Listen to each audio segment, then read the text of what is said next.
পৃথিবীর মানচিত্রের দিকে তাকালে আজ একটি দেশ বারবার শিরোনামে উঠে আসছে, ইরান।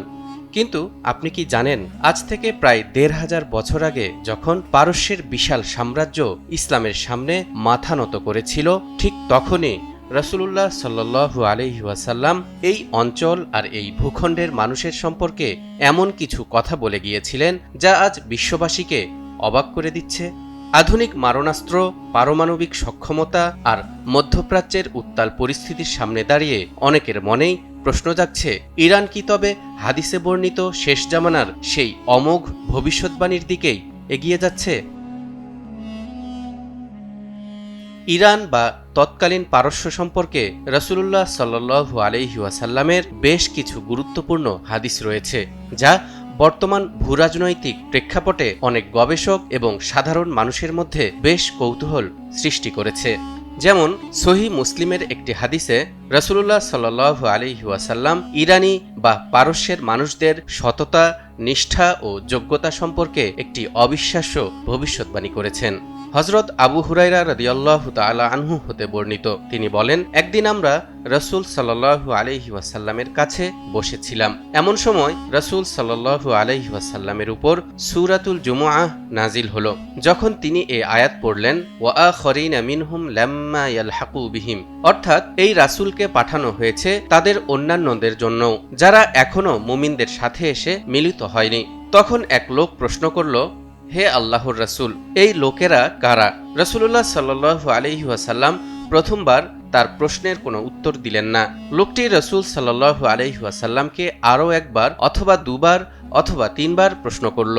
বর্ণনাকারী আবু হুরায়রা রাদিয়াল্লাহু তাআলা আনহু বলেন, আমাদের মাঝে তখন পারস্যের সাহাবী সালমান ফার্সি রাদিয়াল্লাহু তাআলা আনহু উপস্থিত ছিলেন। রাসূল সাল্লাল্লাহু আলাইহি ওয়াসাল্লাম নিজের হাত সালমান রাদিয়াল্লাহু তাআলা আনহুর গায়ের উপর রাখলেন। তারপর বললেন, ঈমান যদি সুরাইয়া নক্ষত্রের উচ্চতাতেও থাকত, তবে অবশ্যই তার সম্প্রদায়ের লোকেরা সেখানে পৌঁছে যেত।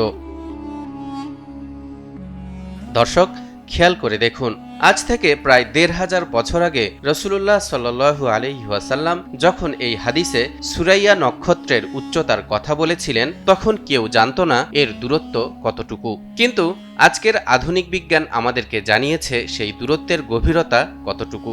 বিজ্ঞানীদের ভাষায় এই তারকারাজির নাম প্লিডাস, যা পৃথিবী থেকে প্রায় ৪৪৪ আলোকবর্ষ দূরে অবস্থিত। অর্থাৎ সেই যুগে এমন এক দূরত্বের উপমা দেয়া হয়েছিল যা মানুষের কল্পনার অতীত ছিল। অথচ সেই অকল্পনীয় দূরত্ব থেকেও পারস্যের লোকেদের ঈমান অর্জনের কথা বলেছেন রাসূলুল্লাহ সাল্লাল্লাহু আলাইহি ওয়াসাল্লাম।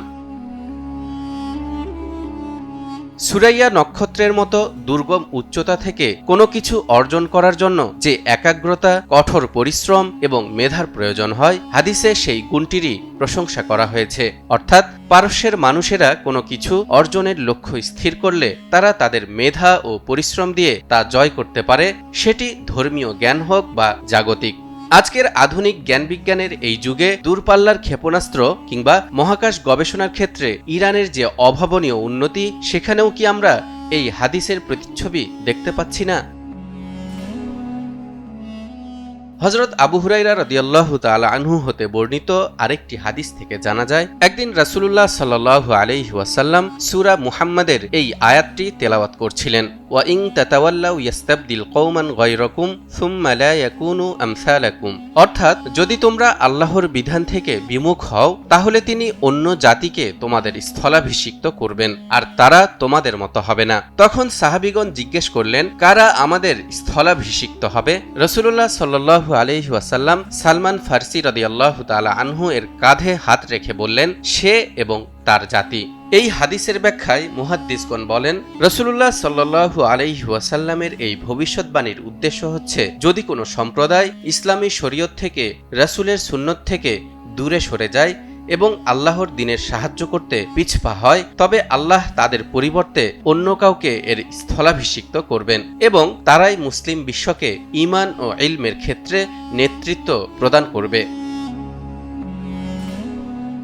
মহান আল্লাহ তাআলা হযরত সালমান ফার্সি রাদিয়াল্লাহু তাআলা আনহু এর জাতি পারস্যের অধিবাসীদেরকে দিয়েও ঠিক এই কাজটি করিয়ে নিয়েছিলেন। খ্রিস্টীয় নবম থেকে 1200 শতাব্দীর মধ্যে অর্থাৎ রাসূলুল্লাহ সাল্লাল্লাহু আলাইহি ওয়াসাল্লামের ওফাতের প্রায় 200 থেকে 500 বছরের মধ্যে পারস্য অঞ্চল জ্ঞান বিজ্ঞানের চর্চায় উন্নতির চরম শিখরে আরোহণ করেছিল। সে সময় ইসলামের ইতিহাসে বড় বড় স্কলার যেমন ইমাম বুখারী, ইমাম মুসলিম, ইমাম গাজালি, ইবনে সিনা, আল রাজি, আল ফারাবি, আল বিরুনি, ওমর খৈয়াম সহ অনেকেই ইসলামী জ্ঞান ও জাগতিক জ্ঞান চর্চার মাধ্যমে মুসলিম বিশ্বকে নেতৃত্ব দিয়েছেন। হাদিস শাস্ত্র থেকে শুরু করে আধুনিক বিজ্ঞান সবখানেই এই ভূখণ্ডের মানুষেরা তাদের শ্রেষ্ঠত্বের প্রমাণ দিয়েছেন। হাদিসের কিতাবগুলোতে শেষ জামানায় কিয়ামতের আলামতের অংশ হিসেবে কালো পতাকাবাহী মুসলিমদের একটি দলের কথা বারবার আলোচিত হয়েছে, যে দলটি খোরাসান নামক একটি অঞ্চল থেকে বের হয়ে বীর বিক্রমে সামনে এগিয়ে যাবে এবং জেরুজালেম তথা ফিলিস্তিন জয় করবে। এ দলেই থাকবেন ইমাম মাহদী আলাইহিসসালাম। মুসনাদে আহমদের একটি হাদিসে বর্ণিত হয়েছে, রাসূল সাল্লাল্লাহু আলাইহি ওয়াসাল্লাম বলেছেন, যখন তোমরা দেখবে কালো পতাকাগুলি খোরাসানের দিক থেকে এসেছে তখন তাদের সাথে যুক্ত হয়ে যেও, কেননা তাদেরই মাঝে আল্লাহর খলিফা মাহদী থাকবে। ইরানের একটি বড় অংশ জুড়ে বর্তমান খোরাসানের অবস্থান। তবে রাসূলুল্লাহ সাল্লাল্লাহু আলাইহি ওয়াসাল্লামের যুগে খোরাসান বলতে পারস্য সাম্রাজ্যের পূর্ব ও উত্তর পূর্বে অবস্থিত একটি বৃহত্তর অঞ্চলকে বোঝানো হতো। সে সময় বর্তমান ইরানের উত্তর পূর্ব অঞ্চল প্রায় সমগ্র আফগানিস্তান, দক্ষিণ তুর্কমেনিস্তান, তাজিকিস্তান ও উজবেকিস্তানের বিস্তীর্ণ অঞ্চল এই খোরাসানের অন্তর্ভুক্ত ছিল। কালো পতাকাবাহী দল সংক্রান্ত হাদিসগুলোর সূত্র নিয়ে যদিও মুহাদ্দিসদের মধ্যে কিছুটা মতপার্থক্য ও বিশ্লেষণ রয়েছে, তবুও বর্তমান সময়ে ইরান ও তার মিত্রদের কুদস বা জেরুজালেম অভিমুখী সামরিক তৎপরতা এই আলোচনাকে নতুন করে সামনে এনেছে। এছাড়া দাজ্জালের আগমনের সাথেও ইরানের নামটি জড়িয়ে আছে। সহিহ মুসলিমের একটি হাদিসে বর্ণিত হয়েছে, রাসূলুল্লাহ সাল্লাল্লাহু আলাইহি ওয়াসাল্লাম বলেছেন, আসবাহানের ৭০,০০০ ইয়াহুদি দাজ্জালের অনুসারী হবে এবং তাদের শরীরে তাআলিসা বা একটি করে কালো চাদর থাকবে। অধিকাংশ বিশ্লেষক মনে করেন এই আসবাহান বলতে ইরানের ইস্পাহান অঞ্চলকেই বোঝানো হয়েছে। ইতিহাসের চাকা ঘুরছে। পারস্যের সেই প্রাচীন গৌরব আজ আধুনিক প্রযুক্তির মোড়কে এক নতুন শক্তির জানান দিচ্ছে। ইরান সম্পর্কিত হাদিসের এই ভবিষ্যৎবাণীগুলো কখন এবং কিভাবে পূর্ণ হবে তা একমাত্র মহান আল্লাহই ভালো জানেন। তবে বর্তমান পরিস্থিতির প্রতিটি মুহূর্ত আমাদের চোখে আঙুল দিয়ে দেখিয়ে দিচ্ছে আমরা সম্ভবত ইতিহাসের এক চূড়ান্ত সন্ধিক্ষণে দাঁড়িয়ে আছি।